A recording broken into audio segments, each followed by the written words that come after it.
Madam Chair, that's not acceptable. This is public record. Pareho pa naman yung COMSEC natin. At yan dapat inalagay sa archive.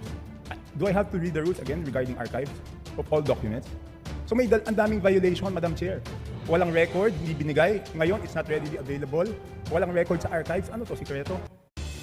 Congresswoman Mikaela SUANSING halos matunaw sa kahihiyan at gusto na lamang mag-left the House of Representatives matapos gisahin at ibisto ng nabotas representatives na si Honorable Tobby Tiangco ang malawakang panluloko at pagnanakaw nila sa budget ng bawat ahensya. Maging si Sandro Marcos ay butata at tulala sa mga banat ni Congressman Tiangco dahil sa pagmagic nila ng budget ng bansa. Pero bago ang lahat, mag-subscribe na sa aking YouTube channel upang updated ka sa mga mahahalagang balita sa ating bansa. Talaga namang napabilib ang marami kay Congressman Tobby Tiangco dahil sa kanyang tapang at hindi takot banggain ang mga magnanakaw na kongresista at maging ang Pangulo ng ating bansa.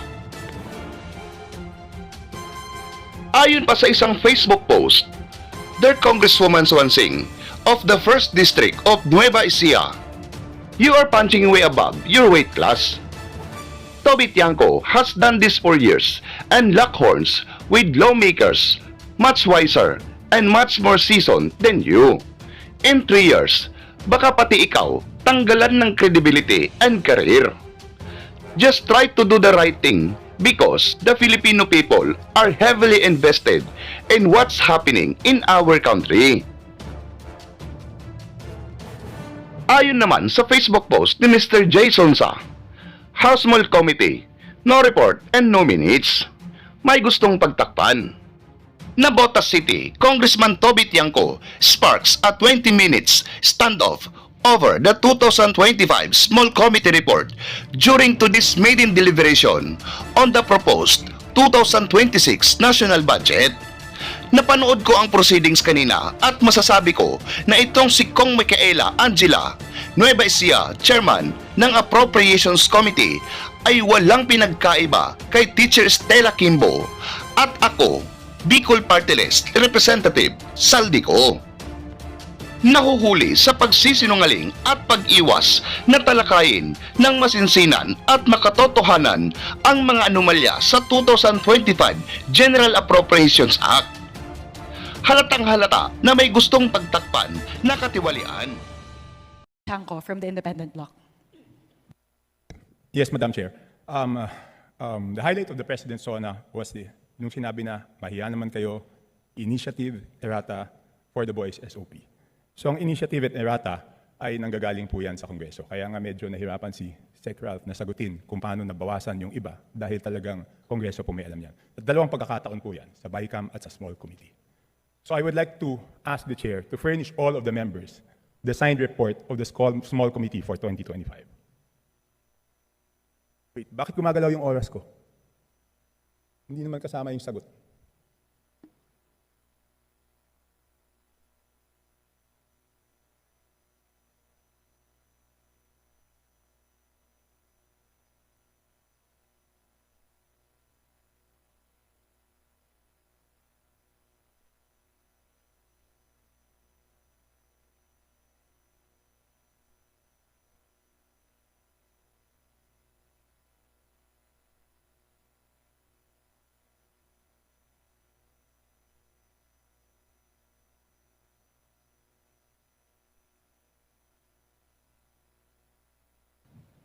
Thank you very much, Representative Tiangco. The request will be put under consideration and we will let you know if it's possible to... No, Madam Chair, why should it be put under consideration? This is of public record. This is in accordance with our rules. That all committee reports must be given to all members. And that shouldn't be taken against my time because you're telling me that, teka, balik natin yung oras ko kasi sinasabi na that will be taken into consideration. It should not be taken into consideration. Madam Chair, allow me to read this, no? Declaration of Principles and Policies. Section number 2 of our rules. Public office is a public trust. The House of Representatives and every member thereof are accountable to the people at all times. I will not read the ending portion. Number 3, efficient and effective access to and dissemination of appropriate and accurate information are imperative in lawmaking. So why should it be taken into consideration, Madam Chair? This representation was not the appropriations chair at the time. So the person who's covering the jurisdiction of that particular document, that is a document within the purview of the 19th Congress. Given that we've now crossed over to the 20th Congress, we would need to consider that request. Madam Chair, that's not acceptable. This is public records. Pareho pa naman yung COMSEC natin. At yan dapat linalagay sa archives. Do I have to read the rules again regarding archives of all documents? So may ang daming violation, Madam Chair. Walang record, hindi binigay. Ngayon, it's not readily available. Walang record sa archives. Ano to, sikreto? Again, this representation was not No, the let's ask the appropriations committee chair. chair Let's ask at the the committee time. secretary, where are the signed records of the 2025 small committee report?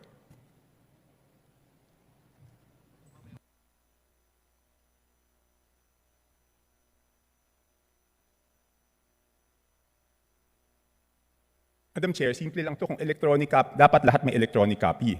So dapat i-email sa amin lahat within 5 minutes, di ba?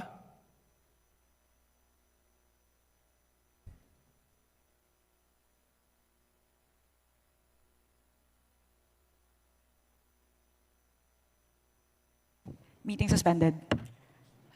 As a response to the Honorable Tiangco, we will look into the records and Madam- look at the Madam Chair. particular item. The subject matter of today's hearing is the briefing on the 2026 budget. So this is an internal matter that may No, be it's taken not. up with the Committee on Appropriations No, it's separately. not. So Madam we will, Chair, Madam Chair, starting Wednesday, tatanungin natin yung mga departamento, paano nila ginastos yung budget nila. Paano natin sila tatanungin kung paano nila ginastos yung budget nila kung hindi natin alam paano sila nabawasan at paano sila nadagdagan. we So will be able to scrutinize the performance of the different agencies as well as the utilization of the different line items based on the 2025 performance. No. So this does not preclude us from doing that scrutiny. Meron ba o wala?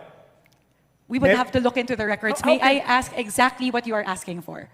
The small committee report of the 2025 budget. Let us just ask the COMSEC kung meron o wala. Kung meron, why was it not filed sa archives based on our rules 15 days after? So meron ba o wala? Simple. Kung meron, bakit hindi na-file sa archives? Kung wala, I will let you proceed, Madam Chair. I will not hold this budget hostage. Gusto ko lang malaman, meron o wala? The HGAB itself, the output of the small committee is already embedded into the HGAB itself. So that's the report. That's the output of the small It's committee. not the report, Madam Chair. Based on our rules, each committee must come out with a report. No committee is exempted from coming out with a committee report.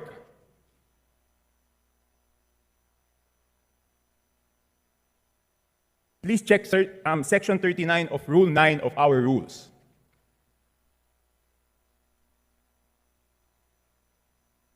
Kasi di ba kung meron, ang dali-dali naman, di ba kawala?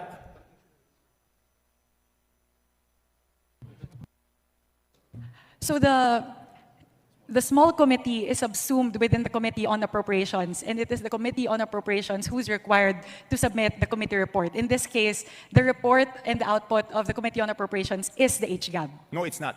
The HGAB is different from a committee report. Just like any other bill, the bill is different from the committee report. There must be a committee report included to the bill. It is not one and the same. At the point of, after the committee hearings are done, the Committee on Appropriations comes out with a committee report, and then it moves to plenary, at which point we approve it, and the small committee works. So now, the output of the Committee on Appropriations, once that is elevated to the plenary, is the HGAB. No. So there's no other committee report that needs to be furnished by the Committee on Appropriations apart from the HGAB It itself. is not exempted from our rules, Madam Chair. Maliwanag, Section 39. Kung gusto niyo basahin niyo. Okay, I will ask the committee secretariat, how many meetings were held? There were 2 meetings. 2 meetings. Did you follow, nasaan yung minutes ng meetings?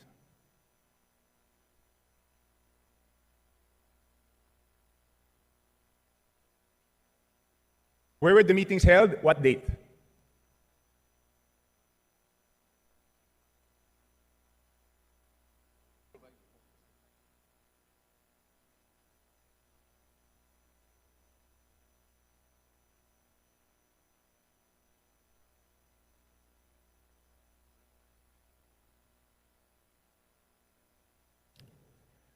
Madam Chair, I can read Section 39 of our rules to make it clear that the committee report is different from the HGAB, but I don't want it to take up my time.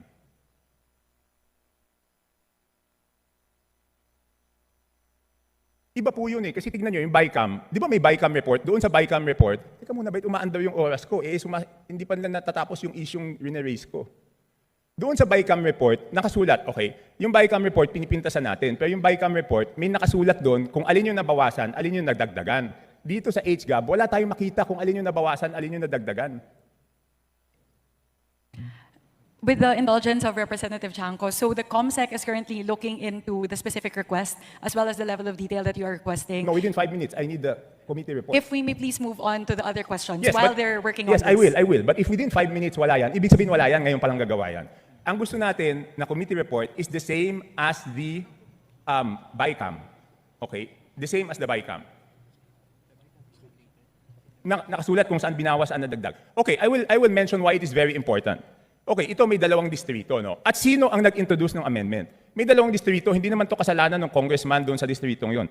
Ang NEP nila is 2.530 billion. And then pagdating sa GAA, naging 20.999 billion. Isa pa, 1.508583 billion sa NEP. Pagdating sa GAA, 20 billion 795. So, tapos, ang pinasok lang sa BICAM dito is 5 billion and 4 billion each. So, ang napasok dun sa small committee is 13 billion, dun sa isa, yung isa 14 billion. So, sino yung nagpasok ng 13 billion na yun at saan tinanggal yun?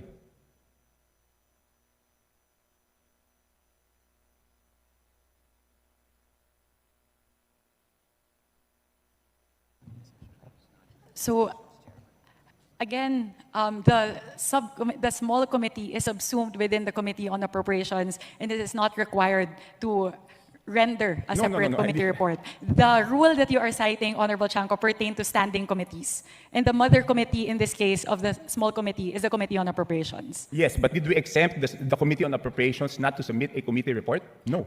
Again, the committee report of the Committee on Appropriations at the plenary level is the HGAB itself. Yeah, but all meetings, dito sa ating rules, all meetings must be on record. So it's not only the committee report, dapat yung small committee na yon, meron silang report na finurnish lahat. Again, if with the indulgence of the Honorable Tiangco, the COMSEC is looking into the request, if we may move to the next question. Okay, I will move to the next question. Thank you very mukhang much. wala talaga. Signed committee report showing ano yung binawas, saan napunta. Okay. So it's only now, Madam Chair, that you found out that there is no small committee report?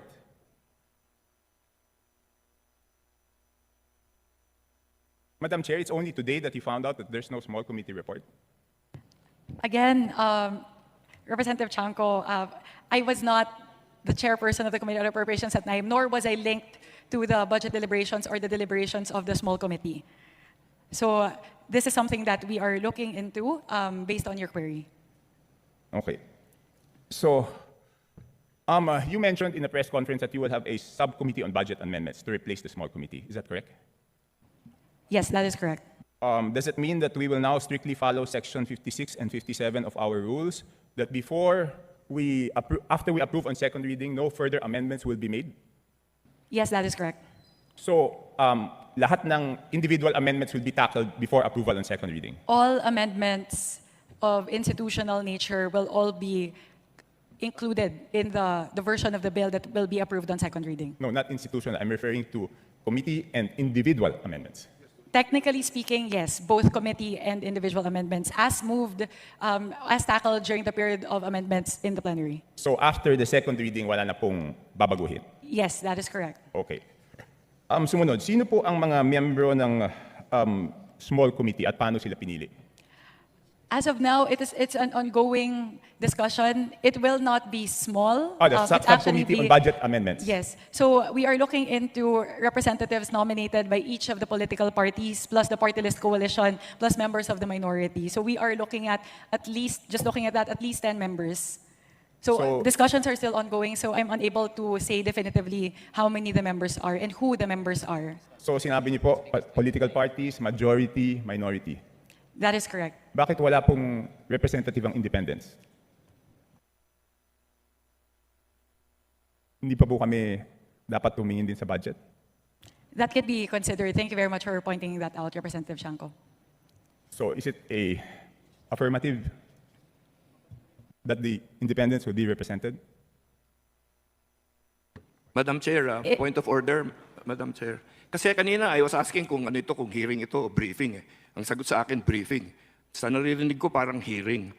Because we are now discussing, things that are properly discussed in the committee itself. So, with apologies to my friend Congressman Tiangco, baka maybe that can be discussed in a formal APRO meeting kasi we have our resource persons here that probably are wondering why they are listening to all of this. And so that also the briefing can proceed, Your Honor. Yes, to my friend, of course, the respected Honorable Puno. But on Wednesday, we will ask them how they spent their funds. So I think we also should know whether they were deducted funds or added funds before we ask them how they... Di ba po parang kahit bata, pag humingi ng allowance, bago humingi ng bagong allowance, titignan muna kung paano ginastos, di ba? So, and I'm winding up, Sec Puno, Congressman Puno. No, I am not unhappy with the questions. In fact, some of them are my own questions also. I was just observing that, the ruling was that this is a briefing. So I myself have been forced to revise some of the questions I was going to ask. But thank you for your lead on this. Okay, next. Lahat po ba dapat digital na ngayon? Bakit wala pong soft copy ang HGAB? Wala pa pong age gap Hindi, for ibig sabihin fiscal year 2025. 2026. 2025 HGAB, wala pong soft copy yan. So bakit po kaya walang soft copy ang HGAB? Kung yung NEP may soft copy na pinapublish po yung DBM, kung yung GAA na papublish po may soft copy, bakit po kaya walang soft copy yung HGAB? At sigurado po ba tayo na magkakaroon ng soft copy ang HGAB ngayong 2026 budget? So the requirement of the transmission between the House and the Senate is for hard copies during the 19th Congress. So that's the version that was prepared by the House, because that's the requirement of the Senate in terms of the transmittal. Now, though, we are changing that, and we are now moving more towards a digital format, which will render to the members of the House. Okay, yun lang po. So you commit that doon sa 2026 budget, meron na pong soft copy Yes, we commit. ng after third reading. Yes, we commit. Okay. So thank you po. 3 minutes na lang po, tapos na yung 5 minutes. So dapat matanggap na namin yung email ng small committee report, Madam Chair. Again, we will revert back to you on that, Honorable Tiangco. Again, the committee secretary is looking into that. This is something that we can discuss internally. It's an internal matter of the Committee on Appropriations. So I would also not want that to hinder all of the other members to ask their questions pertaining to the 2026 fiscal year budget. So if we can get back to you on that, again, I can also ask the COMSEC to sit down and tackle the request, which we will put under consideration. No, Madam Chair, I don't need to sit down with the COMSEC. I am just requesting that each and every member of the House be given the copy of the small committee report wherein makikita po kung saan po nagbawas ng kasi walang madadagdag kung walang binawas. So yun lang po ang hinihingi ko, pakita lang kung saan binawas at saan dinagdag. Yun lang ang hinihingi ko. And hindi naman po pwede ngayon lang yan gagawin kasi public record yan eh. And I'm sorry to disagree, but public funds is not an internal matter. Di ba kaya nga natin ginawang transparent to because it's not internal. Pag nagtanong tayo tungkol sa pera ng taong bayan, every question is valid and every question is a public matter. It is not an internal matter dahil pera po ito ng taong bayan. The procedural point is what's considered as an internal matter. Again, we maintain that the output of the small committee is included in the HGAB. Hindi po. Pero nakasulat po ba sa HGAB kung saan binawas at saan dinagdag? Yun na lang po tatanungin ko, Madam Chair. Pwede pong silipin yung difference ng GAB as filed versus HGAB. Pero dun po sa mismong forma ng HGAB, hindi po nakalagay yung mga delta dun. But if you would really want that, to look into the differences, you can compare HGAB as filed for first reading vis-a-vis what's what's transmitted in the Senate. Madam Chair, 7,000 pages po yun. Paano ko naman babasahin yun? Doon nga sa BICAM, di ba ang ginawa nila, sinamarize nila at sinabi po nila kung ano yung binawas at ano yung dinagdag. So bakit hindi po natin magawa yun? Di ba 7,000 pages, babasahin natin isa-isa tapos hahanapin natin alin yung tumaas, alin yung bumaba. Sa BICAM po, ang ginagawa po nila, sinasummarize, nakasulat po doon. And ang balita ko sa Senate, gagawin nila is aalamin kung sino yung nag-introduce ng bawas at sino yung nag-introduce ng dagdag. And I hope the same will be done in the House, Madam Chair. Noted on that, we will take that into consideration as we move forward with the reforms for the budget deliberations for the 20th Congress. Last question, Madam Chair. What will be the participation of the civil service, the CSOs, the NGOs, and the POs doon sa ano? I will revert back to, I will respond to this question, but this would be the last question with the indulgence of Honorable Tiangco. So they will be engaged as non-voting observers in all of the committee hearings. So they have full access to committee hearings and essentially all the deliberations of the Committee on Appropriations as well as the plenary deliberations. And we also have a People's Budget Review wherein that's a day where they can present all of their suggestions and their queries with regard to the 2026 budget. Madam, bakit pag ako nagsasalita, pati yung sagot ng chairman, tumatakbo yung oras ko? This is an extension na po. Yeah, A while ago, the countdown was in accordance to the length of your questions lang po. Yes, Congressman Erice was given 3.49 minutes extension. I was stopped at 2 minutes. So last question po. So any CSO, any NGO, any PO who wants to join and volunteers to join will be welcome. Kahit sino po. Wala tayong pipiliin. Again, last question na po talaga. I will revert back to this because it's public knowledge already. The accreditation guidelines for CSOs who would want to engage in the budget process has been publicized by the task force, by the Office of the Secretary General. So all interested parties who would want to apply may go through that accreditation process. My apologies, Representative Tiangco. This is the last question. The COMSEC may also now furnish you with the accreditation guidelines. Yeah, okay. So that is my last question, but I just want to manifest 5 minutes has passed and the small committee report has not been sent to any of the members. That's on the record, Madam Chair. Thank you, Representative Tiangco.